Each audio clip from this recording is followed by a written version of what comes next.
Hello दोस्तों, आज की वीडियो में हम बात करने वाले हैं कि जो आपका थ्री फेज सिस्टम होता है उसमें 660 वोल्टेज क्यों नहीं होते। मतलब एक फेज में अगर 220 वोल्टेज है तो थ्री फेज में 220 plus 220 plus 220 equal to 660 volt क्यों नहीं होते। तो वीडियो को स्टार्टिंग से एंड तक देखते रहिएगा। चलिए वीडियो को स्टार्ट करते हैं। दोस्तों, हमारे घरों में जो सप्लाई आती है वो डिस्ट्रीब्यूशन ट्रांसफार्मर से आती है। डिस्ट्रीब्यूशन ट्रांसफार्मर की जो सेकेंडरी वाइंडिंग होती है वो स्टार कनेक्टेड होती है, जिसमें 3 फेज आर बाई बी और एक न्यूट्रल होता है। अब क्वेश्चन ये है कि अगर सिंगल फेज में 220 वोल्टेज होते हैं तो थ्री फेज में 440 वोल्टेज क्यों होते हैं, 660 वोल्ट क्यों नहीं होते। इसको समझने से पहले हम थोड़ा बेसिक समझ लेते हैं। तो यहाँ पर देखिए, अगर किसी एक फेस और न्यूट्रल के बीच में वोल्टेज मेजर करते हैं तो उसको बोलते हैं फेस वोल्टेज, और अगर किन्हीं भी दो फेस के बीच में वोल्टेज का मेजर करते हैं तो उसको बोलते हैं लाइन वोल्टेज। अब यहाँ पर हम बात करने वाले हैं कि आपका जो कंप्लीट थ्री फेस सिस्टम होता है हम उसमें किन्हीं दो फेस के बीच में ही वोल्टेज का मेजर क्यों करते हैं, और अगर तीन फेस के बीच में वोल्टेज मेजर करेंगे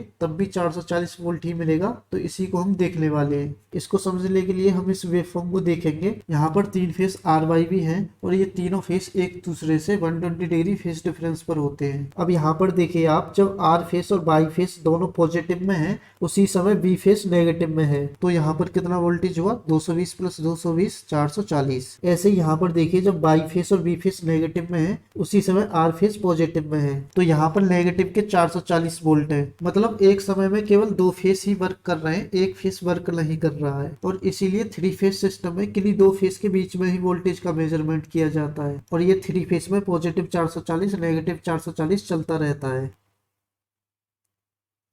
अब आपका जो लाइन वोल्टेज होता है वो under root three into phase voltage होता है। अब आप 220 में अंडर रूट थ्री का मल्टीप्लाई करेंगे तो 381 के अप्रोक्स आएगा। तो ये इतना कम कैसे, जबकि हमारा थ्री फेज सिस्टम में तो 440 वोल्ट होता है। दोस्तों, इलेक्ट्रिकल में जो एडिशन होता है वो वेक्टर एडिशन होता है। दोस्तों, हम दो टाइप के एडिशन पढ़ते हैं, स्केलर एडिशन और वेक्टर एडिशन। स्केलर एडिशन में वैल्यूज को डायरेक्ट जोड़ दिया जाता है, लेकिन वेक्टर एडिशन में हम उसकी मैग्नीट्यूड को ऐड करते हैं। यहाँ पर देखिए आप, अगर हम आर फेस और न्यूट्रल के बीच में वोल्टेज का मेजरमेंट करेंगे तो ये 220 आएगा, जो कि फेस वोल्टेज होता है। और अगर हम आर फेस और बाई फेस के बीच में वोल्टेज को मेजर करेंगे तो हम इसको 220 प्लस 220 ऐड नहीं करेंगे, हम इसका वेक्टर एडिशन करेंगे। यहाँ पर देखिए, ये आर फेस और बाई फेस है और इन दोनों के बीच जो वोल्टेज होगा वो ये होगा, जो कि अगर फेज वोल्टेज 222 वोल्ट है तो उसके लिए 381 के अप्रोक्स आएगा, और अगर फेज वोल्टेज 240 है तो उसके लिए 415 वोल्ट आएगा। दोस्तों, अगर आप किसी इंडस्ट्री में गए होंगे तो वहां पर जो थ्री फेज मोटर होती है उस पर भी 415 वोल्ट लिखा होता है। तो अब आपको क्लियर हो गया होगा कि थ्री फेज में 660 वोल्टेज क्यों नहीं होते, 440 वोल्ट क्यों होते हैं। वीडियो पसंद आए हो तो लाइक करें, और अगर आप हमारे चैनल पर नए हैं तो हमारे चैनल को सब्सक्राइब करें। Thank you.